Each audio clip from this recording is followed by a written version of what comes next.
বন্যার কারণে সিলেট বোর্ড বাদে দেশের 10টি শিক্ষা বোর্ডে শুরু হলো চলতি বছরের এইচএসসি ও সমমান পরীক্ষা।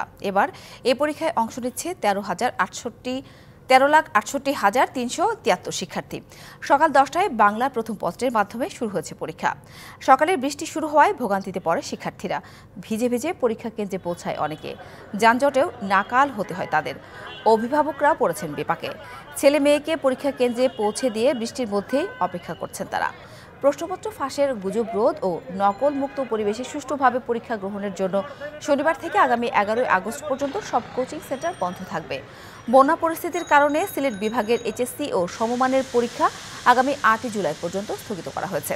পরদিন 9 জুলাই পরীক্ষায় অংশ নেবে ওই বোর্ডের 82,417 শিক্ষার্থী।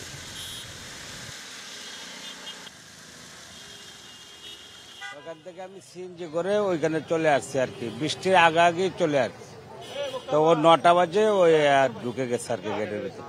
রিক্সা নাই, সিএনজি নাই, দাঁড়ায় থাকলাম, কি করব, উপায় তো নাই। পরে আমার হাজবেন্ডকে বললাম তুমি ছাতা নিয়ে ভিজে ভিজে হাঁটো। পরে আমি আর কি আস্তে আস্তে আসি। পরে হেঁটে হেঁটে অর্ধেক রাস্তা আসার পরে একটা রিক্সা নিয়ে কোন রকম ঢুকাইতে পারছি আর কি। 10টা 20 মিনিটে সিদ্ধেশ্বরী কলেজের পরিবর্তে সিদ্ধেশ্বরী গার্লস কলেজে চলে গেছে। তো এই সময়ের মধ্যে সে কভার করতে পারবে কিনা, তখন আমি আমার নিজস্ব হোন্ডা দিয়ে ওই মেয়েটাকে আইনা এই পরীক্ষা কেন্দ্রে দিয়ে গেলাম। এখন সে পরীক্ষা নগদের কাছে সব গ্রাহকই প্রিয়, তাই তো সারা দেশে ক্যাশ আউট চার্জ সবচেয়ে কম। এইচএসসি ও সমমানের পরীক্ষা নিয়ে আরও জানাতে রাজধানীর বেইলি রোডে সিদ্ধেশ্বরী ডিগ্রি কলেজ কেন্দ্র থেকে সরাসরি যুক্ত হচ্ছেন সহকর্মী মনিরুল সোহাগ। সোহাগ, পরীক্ষা তো চলছে, এখন বৃষ্টি মাথায় নিয়ে পরীক্ষার্থীরা ঠিক সময় কেন্দ্রে পৌঁছেছিল কিনা আর অপেক্ষারত অভিভাবকরাই কি বলছে?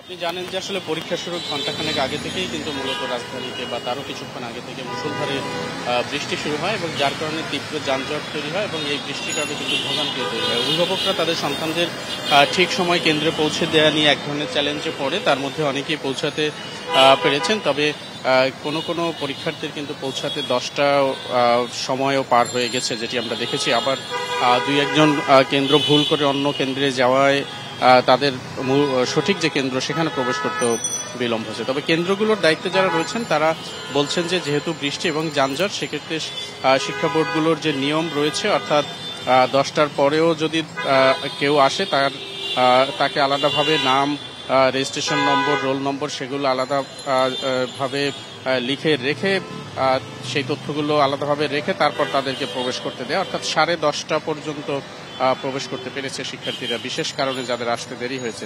আর এর বাইরে 10:30 পরে কিন্তু আর কেউ প্রবেশ করতে পারেনি। কেন্দ্রগুলোতে যে সকল নিয়ম রয়েছে পরীক্ষার্থী প্রবেশের ক্ষেত্রে এবং পরীক্ষা ব্যবস্থাপনার ক্ষেত্রে সেগুলো মানার চেষ্টা হচ্ছে এবং যে সকল অভিভাবকরা বাহিরে রয়েছেন তারা যাতে কেন্দ্রের মূল গেটে ভিড় না জমান সেই বিষয়ে ব্যবস্থাপনা রয়েছে। তবে ট্রাফিক পুলিশ জানিয়েছে তারা যানজট নিয়ন্ত্রণের সর্বোচ্চ চেষ্টা করেছেন। বৃষ্টির কারণে যে ভোগান্তি তৈরি হয়েছে, শিক্ষার্থী এবং অভিভাবক যারা তাদের দাবি পরবর্তী পরীক্ষার দিনগুলোতে হয়তো আরও সময় হাতে নিয়ে তারা বের হবেন সেই পরামর্শও কিন্তু অনেকে দিচ্ছেন। তবে এখন পর্যন্ত সুষ্ঠুভাবে পরীক্ষা কার্যক্রম চলছে। আপনি জানেন যে সিলেটের সাধারণ যে বোর্ড, সিলেট বোর্ড এবং পাশাপাশি কারিগরি মাদ্রাসা বিভাগের মধ্যে সিলেট বিভাগের পরীক্ষা সেটি কিন্তু হচ্ছে না। 9 জুলাই থেকে সেই দিনের পরীক্ষা থেকে শুরু হবে এবং এই পিছনের যে 4টি পরীক্ষা বাদ থাকবে সেগুলো মূলত পরবর্তীতে সমন্বয় করা হবে। তো এই ছিল এইচএসসি পরীক্ষার এই মুহূর্তে সবশেষ খবর। ধন্যবাদ সোহাগ।